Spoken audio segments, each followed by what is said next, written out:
Flexiti offers point-of-sale financing solutions for retailers and merchants, meaning me as a customer, I can go into a furniture store as an example, and I can rack up a bill for $2,400, and instead of putting it all on my credit card at that time, I can pay $100 a month.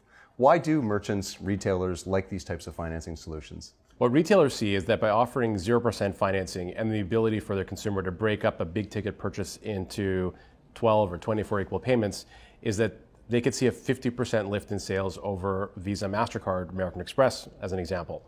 And retailers already get the power of this premise because they're willing to pay 2% for a credit card where a debit card or cash doesn't cost them anything because they see a 50% lift in spend. And that's because a consumer can tap into a credit limit from their credit card and pay 30 days later. While with our solution, they're tapping into a credit limit and they can also pay far down the road, 12, 24 months later. So you've built a technology platform to deliver these solutions. You've built, you own, you operate the platform end to end, and you have something you call the Flexiti factor. What is the Flexiti factor? What we've seen is that when we've migrated a retailer from their existing platform to our solution, they see a doubling or tripling of their finance volume. And that's predicated both on the technology and the fact that it drives confidence in the salespeople. As an example, when I was at Sears in the credit crisis, Chase, which owned the portfolio, started to make some modifications to approval rates and credit limits, and that resulted in a 55% decrease in approval rates. That's not justified by what we were seeing in terms of the actions they were taking. It was that the salespeople completely lost confidence in the solution because they didn't want to lose a sale by declining a customer or anything like that. So what we found is that speed and ease of application and high approval rates drive confidence in the salespeople, which actually creates a virtuous circle because if the salesperson's confident, then they ask every customer that walks in the door if they're interested in financing, not just a credit needy person, because then someone that was going to spend $4,000 might spend $8,000 if they didn't have to pay for a year. How much have you improved the time frame it takes to get one of these loans approved? What's typical in the industry is that it takes about 15 to 30 minutes to do an application. Ours is paperless, instant, on a tablet, 3 minutes. I think I understand why merchants like Flexiti and why consumers like the financing options, but what really is the size of the market opportunity in front of you? In this space, the market opportunity is about $250 billion. We have done a good job of putting a dent into that space.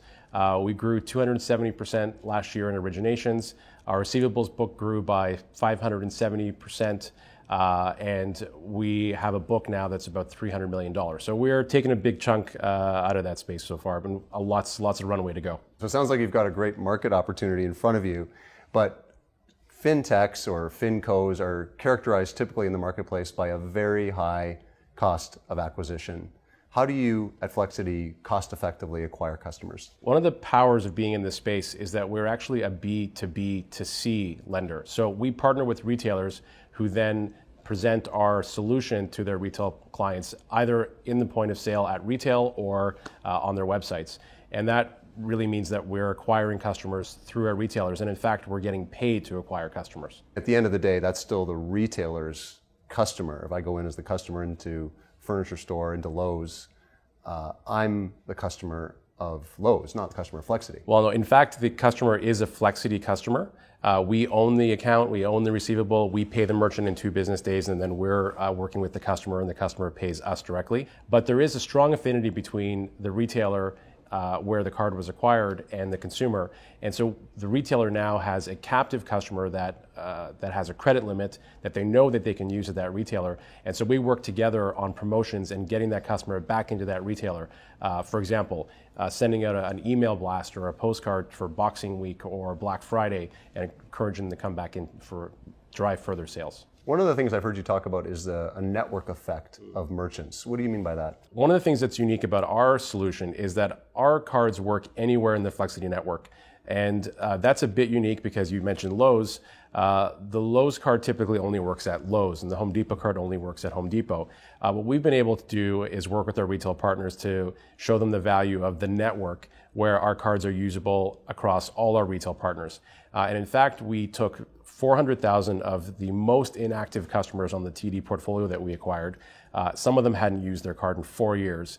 What we saw that in the month that we mailed those accounts, that represented 15% of our total sales. In addition to that upselling of legacy customers, what are the other growth opportunities in front of you?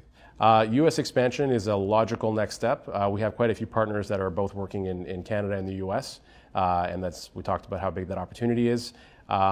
We are very strong on big ticket. We think small ticket could be a real opportunity, using loyalty to drive sales for retailers on smaller ticket size purchases. And now that we're entering the US market, we see that licensing our software is something that could be of interest. We've not done that typically because we have seen this as an advantage to actually grow our core business, but the market size in the US is so big that we've already started some discussions about licensing our platform.